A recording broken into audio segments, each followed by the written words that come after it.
Galera, bem-vindos. Esse vídeo, esse bate-papo de hoje ficou sensacional, galera. Eu particularmente aprendi muito sobre Milton Santos. Não é um autor exatamente dentro da área da sociologia, etc., mas trata de assuntos extremamente importantes. Galera, acompanha aí, Fabeira e Brunão arrebentaram nesse bate-papo. Galera, acompanha com a gente, espero que vocês gostem. Até já já.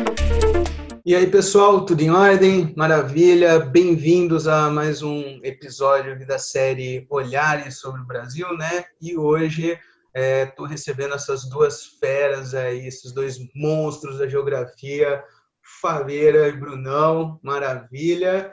E hoje eu estou aqui como, basicamente, né, um ouvinte. Afinal de contas, eu estou aqui para aprender um pouquinho sobre o Milton Santos, né? Inclusive, se eu falar bobagem aí, por favor, vocês me corrijam, mas o Milton Santos que é considerado um dos maiores cientistas brasileiros, né? É importante a gente colocar, inclusive, né, com a referência do movimento negro, né, uma certa inserção dentro da intelectualidade, do meio acadêmico, etc., que, apesar da nossa realidade social, ainda é muito difícil, né, da gente ver intelectuais negros com destaque, etc., como o Milton Santos possui, né? Então, assim, o currículo do Milton Santos é um negócio impressionante, né? Se a gente fosse falar as coisas dele, que ele fez, que ele ganhou, a gente ia ficar o programa inteiro aqui só falando sobre prêmios, né? Mas eu acho que tem alguns que valem a pena ser considerados.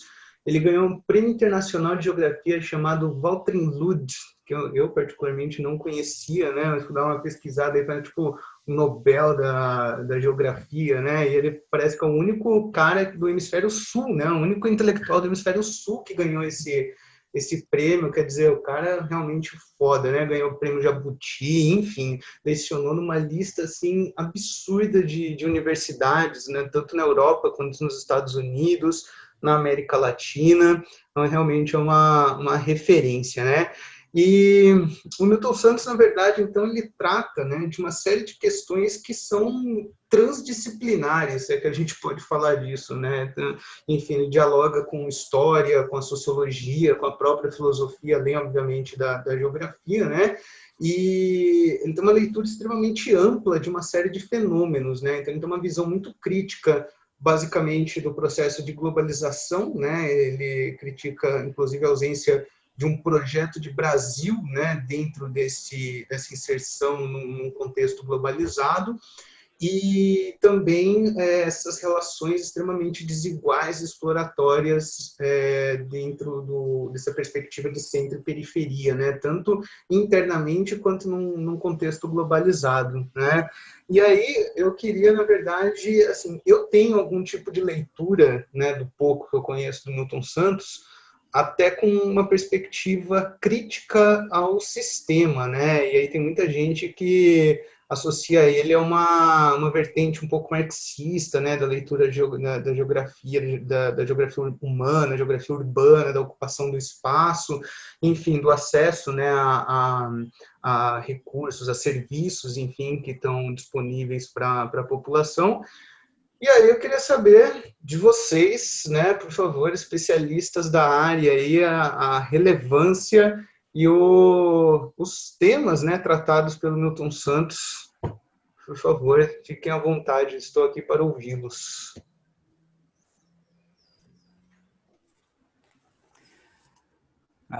Primeiro, um prazer estar aqui falando com o Heitor, com o Brunão. Então, vamos dar uma comentada aí sobre o Milton Santos, pessoal. Tá? Primeiro, acho que o Brunão vai começar a falar alguns pontos aí da obra dele. E realmente, o Milton Santos, pessoal, é muito comum mesmo, até dentro da geografia, o pessoal falar que ele realmente saiu dessa área só da geografia e entrou, como o Heitor acabou de colocar, dentro justamente aí da filosofia, da sociologia. A importância dele para estudar a globalização é gigantesca mesmo, né? E aí hoje a gente vai estar comentando um pouquinho aí sobre a obra do Milton Santos. Bom, boa tarde, Heitor. Boa tarde, Fabeira. Um prazer muito grande estar com vocês aí, uma satisfação imensa, tanto de estar aí na presença com vocês, quanto de falar desse grande geógrafo mesmo, né? Como vocês já falaram aí. E como você falou, Heitor, realmente é muito importante falar que o Milton Santos, ele vem de uma vertente, ele ajuda a construir uma vertente muito importante para a gente hoje, que é da chamada geografia crítica mesmo, que é uma ciência geográfica que ela busca, de fato, não apenas descrever os fenômenos espaciais, mas sim interpretar eles e buscar realmente soluções, buscar ideias de melhoria deles. E mais importante, o Milton Santos, junto com alguns outros pensadores brasileiros e de outros países também, ele pensa em fazer isso a partir das nações subdesenvolvidas, do mundo subdesenvolvido, e não necessariamente de uma ótica do país desenvolvido para a gente, sabe? Isso é muito importante, que ele sempre faz questão de ressaltar que a gente tem esse poder de entender os processos que ocorrem no nosso território e, a partir deles, pensar em soluções, pensar em iniciativas também. Então, isso é algo muito importante da gente comentar. A importância do Milton Santos, né, é que ele se debruça aí sobre uma série de conceitos da geografia, bem clássicos. Então, realmente, na faculdade de geografia, a gente vê bastante sobre ele, a gente estuda muito das obras newtonianas. E, de fato, ele pega muitas inspirações de outras vertentes. Ele tem muito do materialismo histórico dialético. Então, ele usa muito a ideia de dialética entre elementos para fazer as suas análises, né? E as partes mais técnicas, de maneira geral, né? Claro que elas aí ficam um pouco mais para um estudo mais geográfico mesmo, de fato, né? Mas o que o Milton Santos ajuda a gente a entender o Brasil, né?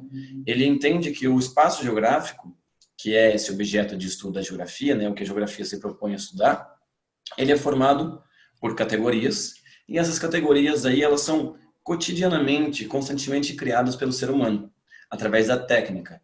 Então, é o trabalho do ser humano, pegando até o conceito de técnica do Marx, por exemplo, né, conceito de trabalho, técnica, né, conceitos aí, através da técnica que o ser humano vai modificando o espaço, principalmente nas áreas físicas que o próprio ser humano cria, que é o conceito de território. Então, uma parte muito importante do Milton Santos é que a gente chama de território usado.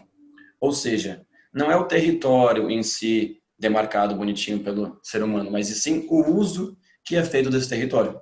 E aí, então, cabe a pergunta para a gente, como que é usado o território do Brasil? Quem usa ele? De que maneira? E quais são essas ideias? E aí que a gente pode entrar, gostaria bastante que a gente pensasse nessa questão como principal. Quem usa o território brasileiro, ou historicamente usou e atualmente usa? É por isso que a obra do Milton Santos ela se faz extremamente atual também. E aí a gente pode fazer uma leitura super crítica com relação a desigualdades, né? A desigualdade na ocupação, no acesso a recursos, enfim, para quem serve esse território, né? Perfeito.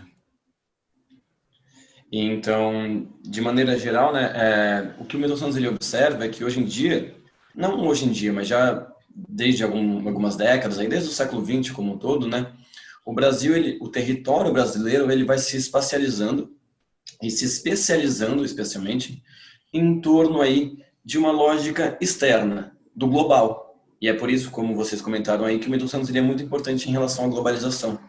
Ele analisa como, de fato, a lógica competitiva das grandes empresas, das transnacionais, de nações estrangeiras, ela chega a realmente ditar os rumos do local.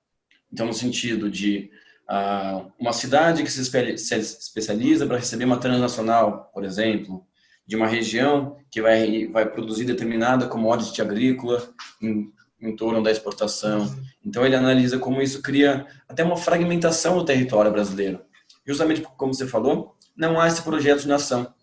Há uma série de territórios competindo entre si para ver quem vai se inserir de maneira subordinada a essa lógica externa da globalização.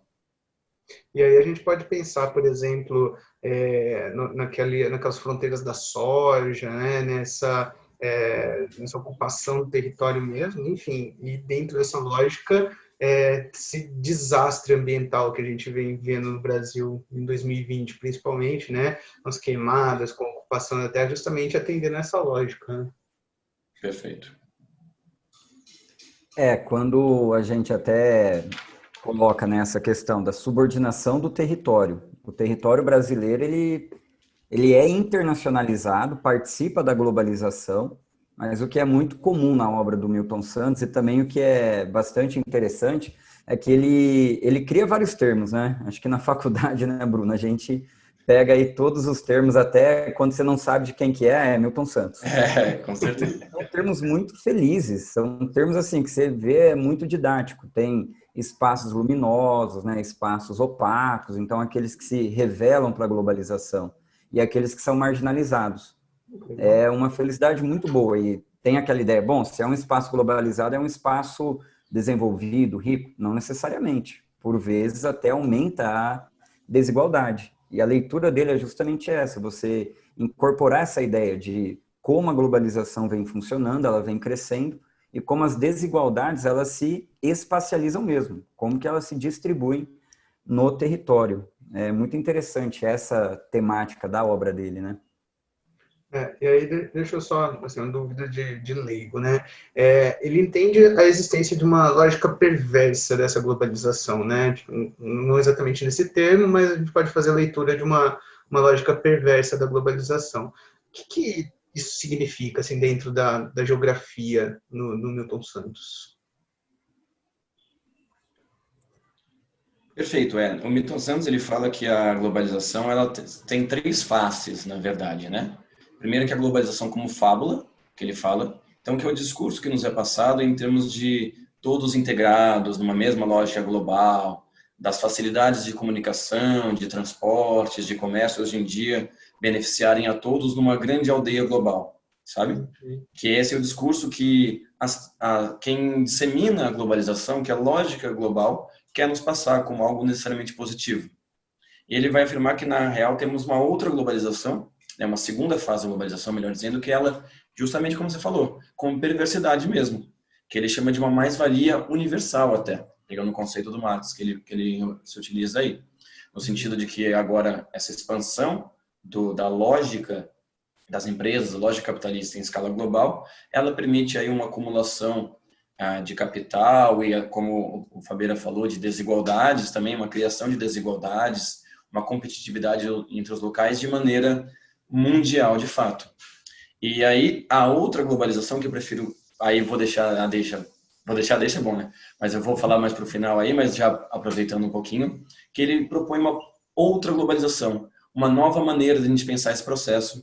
E aí, quem sabe no finalzinho da discussão a gente retoma ela, mas ele enxerga ela de três maneiras, então. Como fábula, como ela é vendida, como ela realmente de fato é, que é uma perversidade, é algo que realmente explora os territórios de maneira exploratória, desigual, competitiva, e como ela pode vir a ser.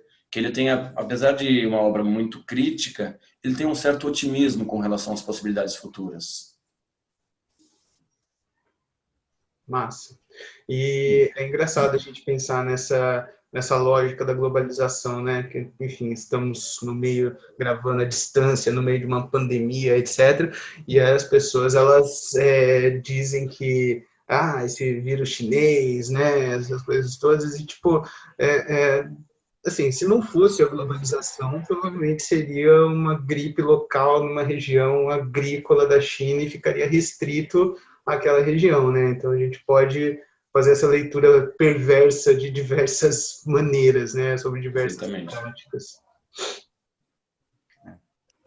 Da mesma forma que você tem também a facilidade da comunicação, dos fluxos, o desenvolvimento tecnológico, tudo isso aí, mais para frente a gente fala um pouquinho, né? Mas a questão de toda essa globalização, ela vai ultrapassando as fronteiras, ela vai transformando os espaços, não necessariamente incorporando de forma produtiva, incorporando aí, trazendo a tecnologia para todos. Realmente, ela é desigual, né? Essa globalização que é vista, a globalização ruim atual, né? Aproveitando, o Milton Santos fala que a globalização é um paradoxo, né? Então ele utiliza temas atuais para falar de características clássicas da geografia. Qual que é o paradoxo da globalização para ele, né? Em relação a um dos conceitos clássicos? É em relação ao conceito de região, que a região seria uma área do espaço geográfico com características similares, parecidas internamente entre si, né? E ele fala que se por um lado a globalização ela acaba com o conceito de região, ao homogeneizar a cultura mundial, a criar hábitos de consumo e de padrões de estilo de vida que estão presentes praticamente mundialmente mesmo, de fato, em todos os países, ele fala que, ao mesmo tempo, ela aprofunda o conceito de região, que, ao mesmo tempo que somos homogêneos culturalmente e cotidianamente nas nossas atividades diárias, as regiões, elas, nessa competitividade de quem vai, como a Fabiana falou, né, quem vai ser o espaço luminoso, por exemplo, quem vai se inserir na lógica da globalização, ela diferencia as regiões. Então, você tem a região do açúcar, a região do minério, a região da soja, e por aí vai. Então, ao mesmo tempo que acaba com o conceito de região, ele cria uma nova forma delas, uma forma mais competitiva mesmo. E uma pergunta de leigo, assim, né? Vocês estão falando de espaços luminosos e opacos, né? O que significam esses termos? Assim, eu nunca ouvi falar disso. O espaço luminoso é aquele mais integrado à globalização e é o ganhador. Então, é aquele que, com a sua integração, ele vai progredir. E também, isso é muito interessante, quando você vai para uma cidade, em tese, uma cidade global, São Paulo, bom, é um vencedor, é um luminoso. Por quê? Porque tem uma bolsa de valores, por exemplo, sede de grandes empresas. Só que aí, ao mesmo tempo, você tem uma região que fica padronizada, ela está homogênea com padrões globais de fluxo de capitais, novas tecnologias, só que dentro da cidade aumenta a desigualdade. Então, você tem uma São Paulo que aumentou o custo de vida, por exemplo, aglomerou devido ao Fordismo, indústrias chegando lá, depois você cria uma deseconomia de aglomeração. Então, um espaço que não é mais atrativo para determinadas atividades. Para outras, é. Nessa alteração, nessa transformação do espaço, você acaba tendo aquele que é conectado, aquele que é um vencedor da globalização, se beneficia com essa nova tendência, e tem aquele que fica marginalizado, oculto, que ninguém quer ver, ou pelo menos tenta não ver. E isso acaba retratando a desigualdade. Então, você tem, sim, uma favela em uma cidade global. Mas ela é global? Ao extremo. Ela se padronizou, ela criou um conceito, um padrão homogêneo com o capitalismo internacional, Wall Street? Com certeza. Só que, paralelo a isso, você tem aqueles que ficam marginalizados. Então, você tem a pessoa que trabalhava em uma indústria, por exemplo, e aí foi catar latinha. Então, um espaço opaco, né? Você tem também o trabalhador, a exploração do trabalho aumenta. É muito da questão da divisão internacional do trabalho, que as ciências humanas tanto acabam colocando em cima disso. E tem aqueles que vão ficar marginalizados, opacos. A globalização não vê eles, só que ao mesmo tempo utiliza. Entendi. Então, eu tenho uma lógica dentro do capitalismo atual que há, sim, uma função para esses diferentes passos. Entendi. E aí, tipo, você podia usar esses termos para puxar uma discussão sobre, por exemplo, as relações centro-periferia no sistema tanto globalizado quanto internamente dentro do país. Como é que funciona essa relação aí? Sim. Até em outros setores econômicos. É que se pensar na agropecuária. Você tem na mesma Amazônia, que vem sofrendo aí a expansão da fronteira agrícola, o desmatamento. Então, você tem um sistema produtivo globalizado, que é o agronegócio, que empurra a pecuária, que basicamente é a especulação imobiliária, não é tão produtiva, só que o agronegócio, em certo ponto, ele vai usar essa expansão da fronteira agrícola, porque quem desmatou foi o pecuarista. Mas quando chega o agronegócio, o espaço luminoso, o espaço do Brasil que deu certo, crescimento econômico, esse espaço é altamente conectado com a globalização. E é até interessante, porque o Milton Santos, nós da geografia, né, a gente gosta de mapa. E aí o que dá para perceber? Esses espaços que eles vão se internacionalizando, eles vão se modernizando. Tanto na questão imaterial, novas tecnologias que chegam lá, como na material, sistema de transporte. Até se você comparar as áreas que mais estão sendo desmatadas, por exemplo, da Amazônia, hoje, elas estão próximas de corredores de exportação, ferrovia, rodovia, sistemas portuários que vão escoar essa produção. Então, a especulação imobiliária já tem essa ideia. Eu vou ter uma expansão de um modelo para essa região da Amazônia. Já começo a desmatar, já começo a segurar o território, porque no futuro ele vai ser um espaço luminoso, só que da soja. Entendi. E aí isso acaba entrando naquela discussão sobre legalização da posse de terras ocupadas, né, de o que é hoje uma exploração ilegal pode ser legalizado, legitimada mais para frente, enfim, uma série de, como que eu posso dizer isso de uma forma amena, né, uma série de tendências regulatórias do governo federal, acho que ficou bonito dessa maneira, né? Justamente visando essa defesa do capital privado dentro dessas regiões e dentro dessa lógica, né? Sim. Porque até como... Pode falar, Heitor, Não, desculpa. pode falar, pode falar. Não, como até o próprio Fabeira falou, né? Justamente esses espaços vão se tornando luminosos, né? Vão se modernizando, e aí isso implica em grandes contradições, como ele comentou, e é justamente o capital, ele vai selecionando novas áreas para sua expansão, para sua reprodução, né? Algo que é típico do próprio sistema. E aí, né, um governo de vertente neoliberal, ele justamente vai procurar meios técnicos legais de financiar, de proporcionar essa expansão, seja na expansão da fronteira agrícola, seja no espaço urbano, entre algumas outras aí. Perfeito, que daí são os tais dos marcos regulatórios, né?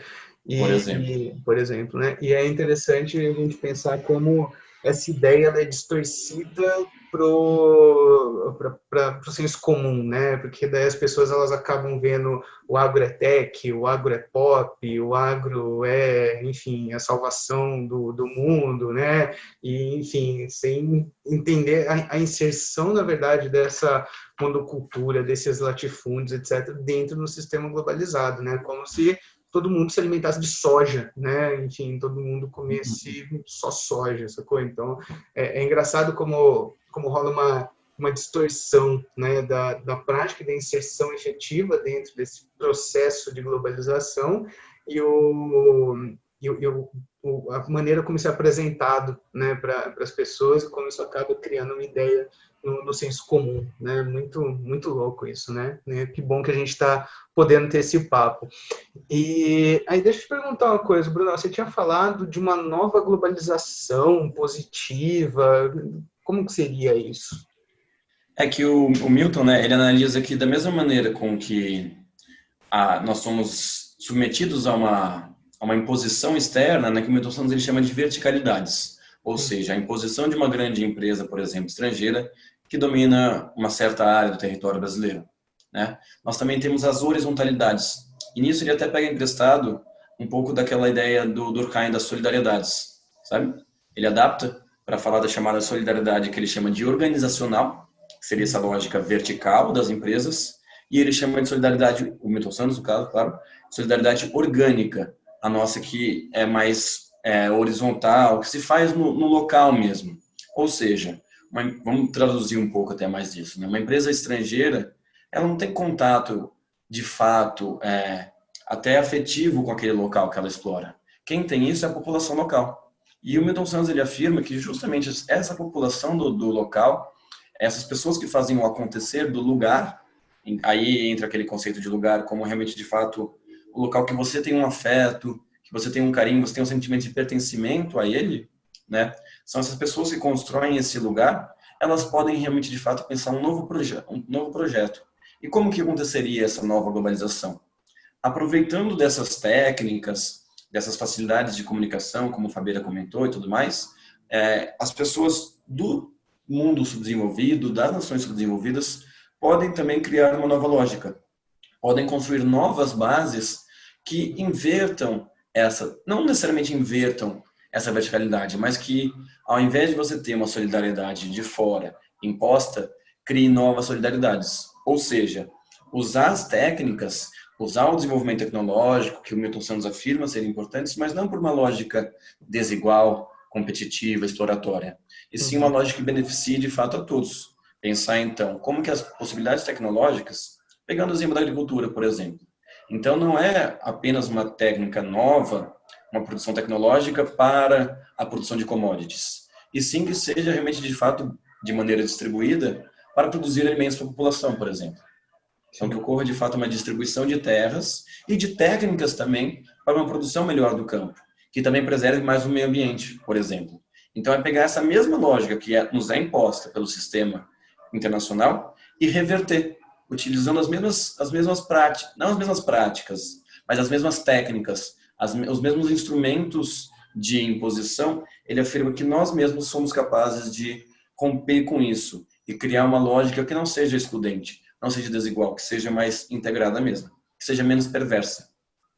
Da hora. É uma espécie de ressignificação do processo, Perfeito, né? perfeito. Exatamente. Até se coloca muito essa ideia de economia verde. Então, vamos desenvolver uma economia verde para agredir menos o meio ambiente. Ela pode ser uma economia, um exemplo, mini gerador de energia. Então, em pequenas propriedades agrícolas, você colocar que a produção desses trabalhadores possa gerar biogás. Então, eles venderiam uma energia limpa e também precisa ter esse vínculo. Você está sustentando o pequeno agricultor, tanto do ponto de vista econômico, social e ambiental. E tecnologia hoje para isso nós temos? Temos. Agora, lógico, como ela vai ser difundida pelo espaço? E aí entra de novo naquela questão, se for um espaço marginalizado ainda, pior ainda. Só que ao mesmo tempo, se eu tenho um espaço que tem essa verticalização, essa imposição de grandes grupos econômicos, não vai ser biogás que você vai produzir aí, vai ser soja para exportar para o mercado internacional. Mas tem essa visão da tecnologia possibilitar aí uma nova sociedade. Acho que a economia verde combina muito com essa ideia do Milton Santos, né? Coisa que ele discutia há 30, 40 anos atrás. Hoje a gente busca um modelo de sustentabilidade social, econômica e ambiental, baseada, claro, nas novas tecnologias. Agora, o problema é convencer aí determinados grupos que isso é necessário, que isso é aproveitoso. A questão é se existe interesse ou não, né, acho, na produção dessas alternativas, né, que a impressão que me passa é que a gente vai levando o negócio até um limite, né, do insustentável, para depois começar a pensar em alguma coisa, numa forma de reverter danos que talvez sejam irreversíveis, né, pensando nessa lógica da economia verde e tudo mais. Ô, Fabiano, deixa eu perguntar um negócio para você, velho. E aí, como é que a gente pode pensar essa lógica internamente, né, de centro e periferia dentro do país, né, dessas relações internas? Porque a gente está falando de globalização, né, de diversas, enfim, áreas. Como é que a gente pode jogar isso para uma lógica interna? Então, dentro do Brasil, uma questão interessante é essa apropriação do espaço. Qual vai ser a funcionalidade que cada região do país, que nem o Brunão colocou de forma perfeita, né? Dentro da evolução. Então, períodos diferentes, momentos diferentes, técnicas diferentes, o que vai exigir do território brasileiro. Mas o nosso território, ele é o quê? Ele é subordinado dentro da divisão internacional do trabalho. Não tem como a gente fugir disso. Até tem colocar um slidezinho aqui pra gente. Pode ficar à vontade. Só para dar uma olhada aqui. Agora foi, né? Foi. Então, o que a gente tem de interessante aqui? Dando meio que um resumão aí do que a gente colocou. Hoje, nós temos uma situação em que você tem as novas tecnologias. Essa primeira coluna, essa coluna aqui, é bem nosso amigo Marx. Então, qual que é a lógica que a gente coloca sobre isso? É uma noção em que você tem uma redução da arena. Claro, por que a arena vem sendo reduzida? A arena é o espaço geográfico mesmo, o espaço construído, com as áreas ganhadoras, áreas perdedoras. Só que cada vez mais eu consigo fazer aquilo que em geografia se fala muito, a redução do espaço-tempo. E aqui no território brasileiro isso acontece. Você integra outras regiões do país dentro dessa relação das novas tecnologias. O exemplo é a expansão da fronteira agrícola. Então, por muito tempo, onde era a nossa fronteira agrícola? Litoral do Nordeste, ciclo da cana, depois interior do estado de São Paulo, algumas regiões aí do Rio, Minas, o café. E assim vai montando outros ciclos econômicos.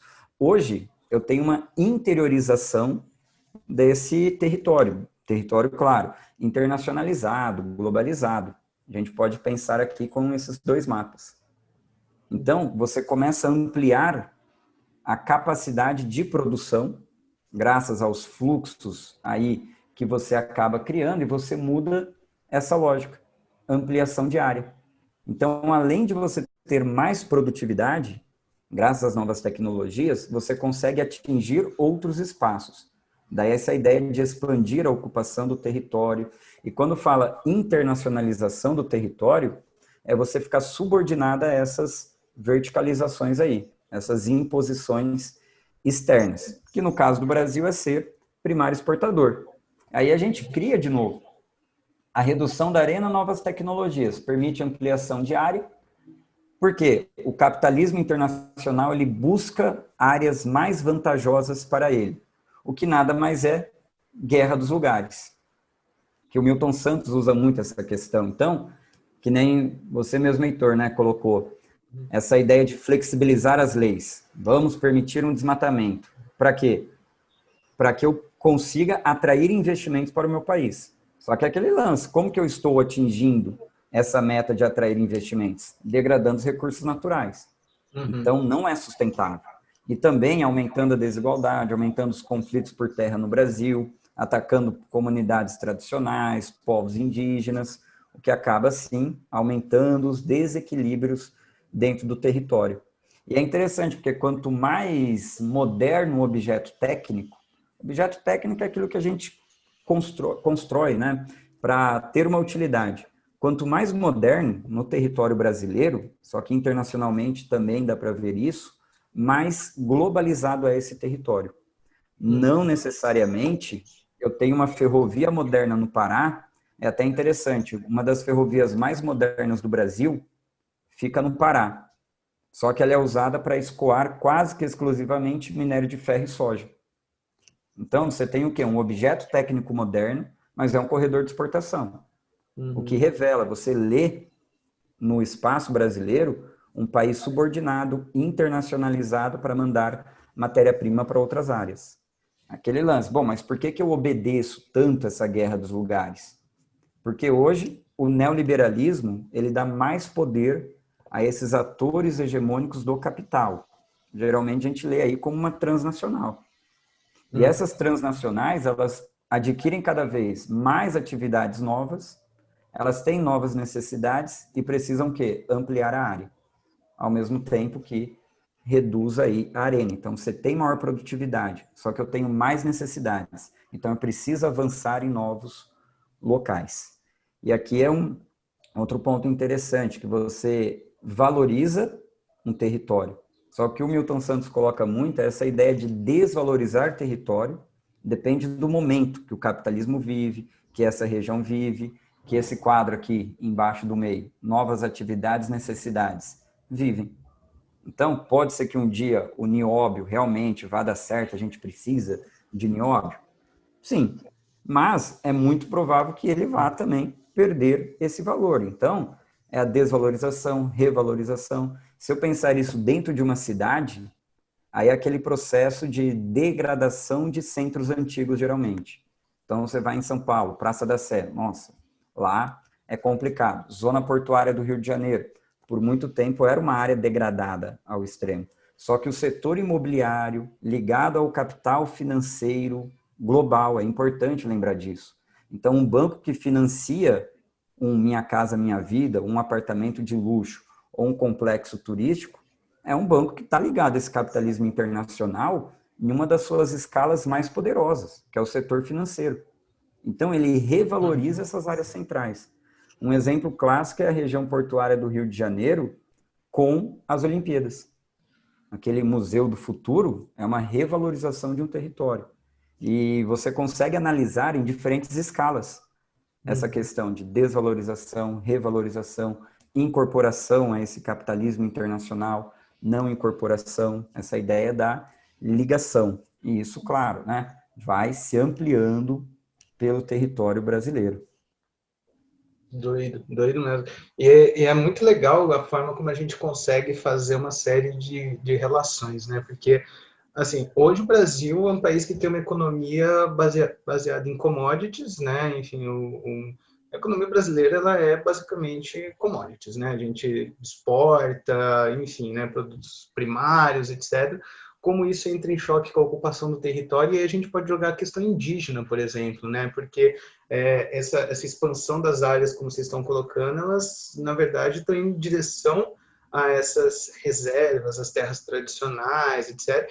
E a ligação do povo com a terra, né, com aquela terra, né, tipo, é esse rio, aqui estão meus antepassados, a minha relação é com esse território, e, enfim, a lógica do capital, ela não está muito interessada nessas relações tradicionais dos povos com a terra, né, e aí a gente vê esse monte de conflito, né, com um garimpeiro, com enfim, pessoal que ocupa essas terras mesmo, e um discurso que fala que, porque o índio tem que enriquecer também com a terra dele e tal, então, uma completa, enfim, né, completo desconhecimento da relação desses povos tradicionais com seu território. E é engraçado como tudo isso pode entrar dentro de uma discussão, né, de globalização e dessa necessidade de expansão de fronteiras e tudo mais, né? Sei que vocês dois gostam bastante desse tema, e se vocês quiserem é, mandar bala, por favor, fique à vontade. Justamente porque cria uma nova funcionalização, uma refuncionalização dos lugares, né? Então, como você falou, aquele lugar do acontecer indígena, de relações aí históricas, até milenárias aí, se ele não é interessante para a lógica atual, ele deve ser substituído por outro. Então, e como que vem até muito o convencimento da população, e por que a obra do Milton é muito atual? Ele chama muito o momento atual, né, de um termo que é o meio técnico científico informacional, no qual ele afirma então que a junção das técnicas com a ciência, muitas vezes usada aí a seu favor para novas tecnologias, mas especialmente atualmente, é o poder da informação. Que quem detém a informação detém aí o convencimento da população a ponto de acreditar, então, que o indígena tem que lucrar com isso, e de soluções fáceis e baratas, que determinada obra, como então, por exemplo, a Fabeira comentou do Rio de Janeiro, por exemplo, são as soluções. Então, como que esse poder da informação, de propagandas como do agronegócio, realmente tem um papel fundamental. E a obra do Milton, ela se faz muito presente, porque hoje em dia, né, com a disseminação aí da facilidade da comunicação, com as redes sociais, isso é muito presente. E aí a gente até poderia entrar no discurso de fake news, todo esse debate com relação às origens da Covid, por exemplo, a questão das possíveis vacinas, né, pessoas que se recusam, por exemplo, a tomar a vacina se vier de algum país, se vier da China, ou que se recusam a tomar qualquer vacina de maneira geral. Então, como isso, na real, é uma estratégia também de dominação. Isso faz parte de todo um contexto maior, não é um mero acidente, assim.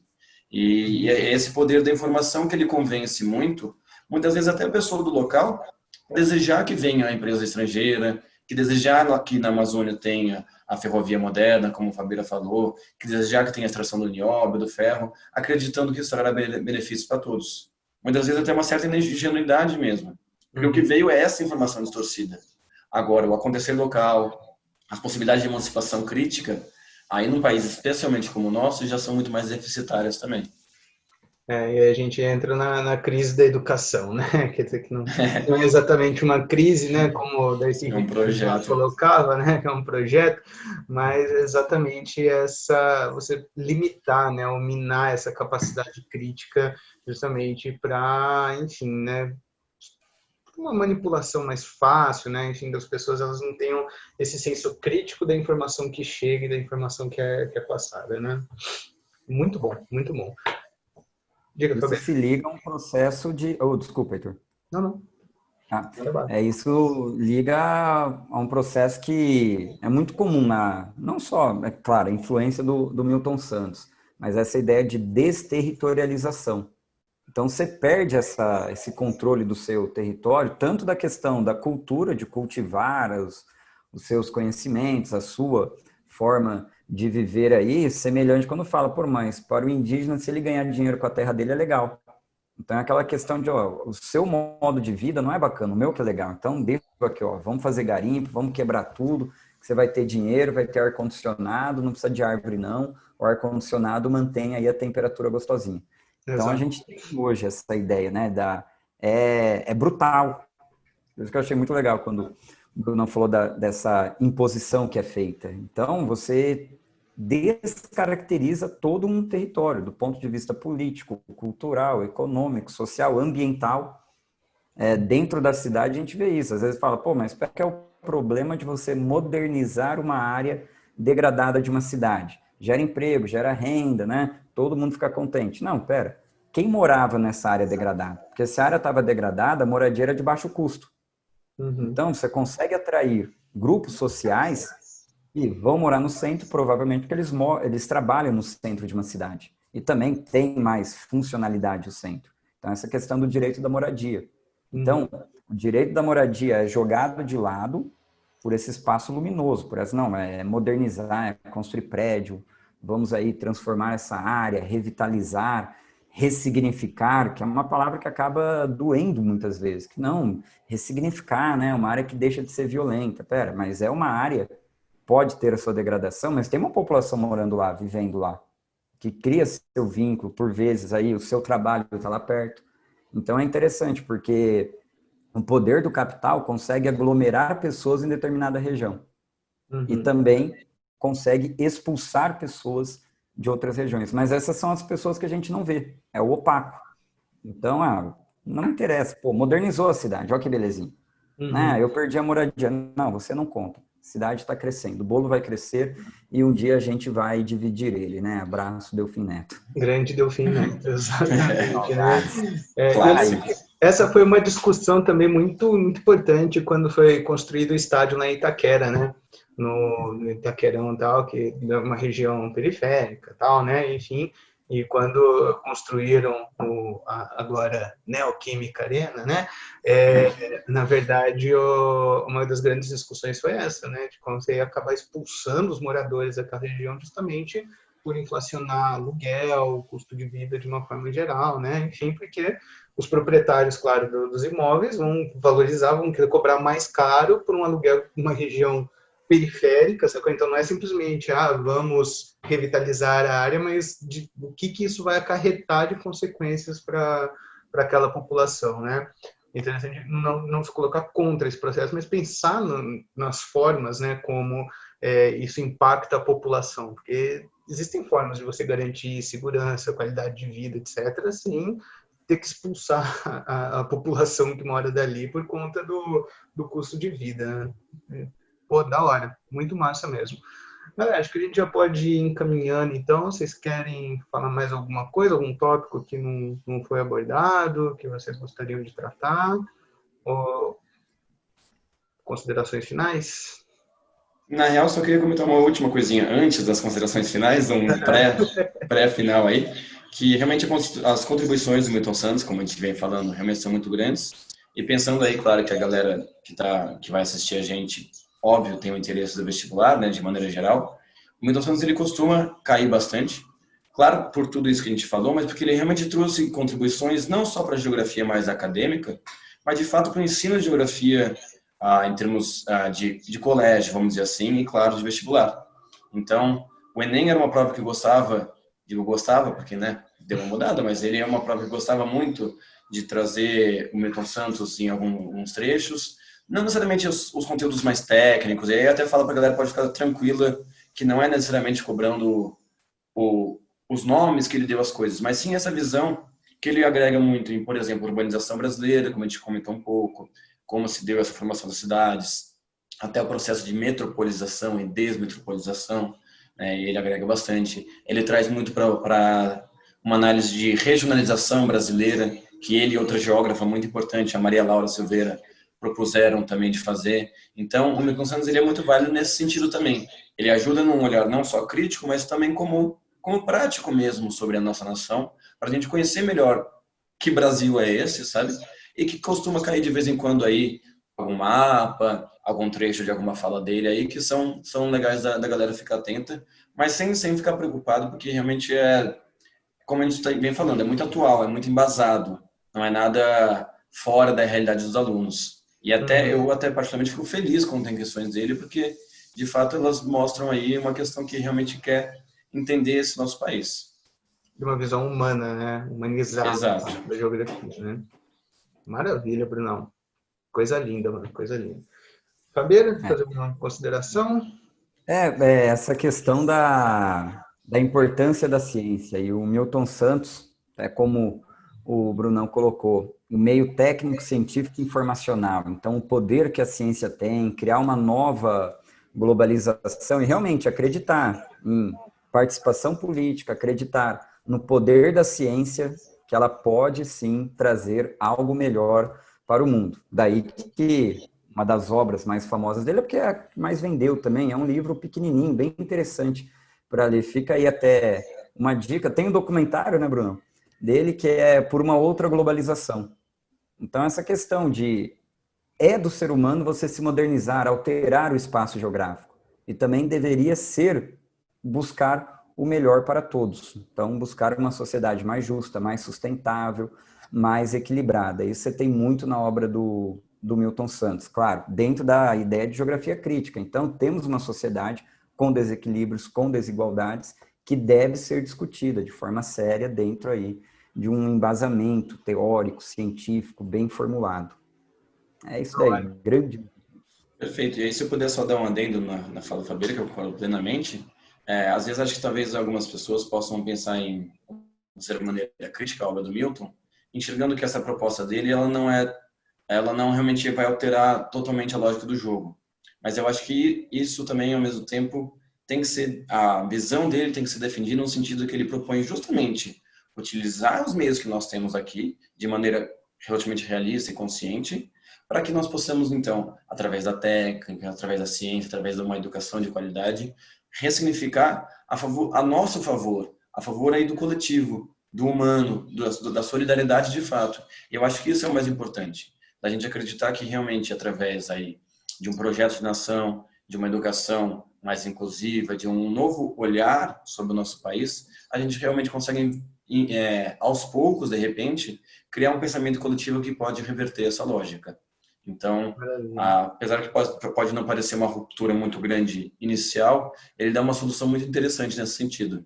Então, eu acho que é muito bacana a gente olhar sobre essa ótica, porque ela vem, como o Fabeira falou perfeitamente, de valorização da ciência, do conhecimento, do ensino e de valorização realmente de uma pátria brasileira que seja para o povo como um todo, né? Para o povo brasileiro, né? E não para os interesses estrangeiros apenas, né?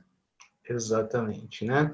Maravilha! Olha, tenho que dizer que estou aprendendo muito com essa aula, viu? Realmente, Milton Santos não estava assim no meu hall de, enfim, né, conhecimentos, etc. Mas, olha, vou deixar uma dica, inclusive, para todo mundo aí. Eu estava estudando um pouco essa semana, né, para não fazer tão feio aqui perante vossas senhorias. Mas fica a dica aí do Roda Viva, né? Como estava falando para vocês, do Milton Santos, que é muito, muito legal, velho. Tipo, foi assim, um dos Rodas Vivas com assim, maior presença de intelectuais, professores, etc., inclusive pesquisadores, né? Conversando com o Milton Santos e fazendo uma série de perguntas assim, extremamente relevantes. Fica a dica, procura lá no YouTube, né? O Roda Viva com o Milton Santos, acho que foi em 97, se não me engano. Muito legal, muito interessante, viu? Galera, então acho que é isso. Obrigado, né? Valeu de verdade, né? Seus monstros, valeu. Me sinto engrandecido saindo desse nosso momento, né? Dessa nossa conversa aqui, desse nosso bate-papo. Firmeza? Então, acho que é isso, galera. Se vocês quiserem colocar alguma coisa aí para os finalmente. Só agradecer e falar que foi um prazer. Sempre discutir assim, se aprende muito, né? Valorizar um pouco mais a gente ouvir, conhecer, discutir, pensar. E é isso. Abraço para todos. Valeu, Heitor, pelo convite. Valeu, Brunão. Prazer estar falando aqui com vocês, hein? Obrigado mesmo. Exato, agradeço também. E eu tenho justamente esse pensar que não precisa ser de uma matéria só, de uma disciplina, não, nem de uma área só humanas ou exatas, que todas integradas podem contribuir aí. E só falando que o documentário que o Fabeira sugeriu está no YouTube também, para quem quiser, acha facinho, é muito bom realmente mesmo. Tanto as duas indicações foram ótimas. Muito obrigado, foi realmente uma satisfação. Quem sabe não venham outros aí mais para frente também, né? Virão. Aquele abraço, galera. Obrigado. Um grande abraço. Valeu pelo carinho aí, pela participação. Um beijo, Falou, gente. meus queridos. Alô, até mais. É nóis. Um abraço. E aí, galera? Chocados como eu? O cara é foda, né? Milton Santos, com essas feras aí falando sobre ele, olha, traz uma série de novas perspectivas, né?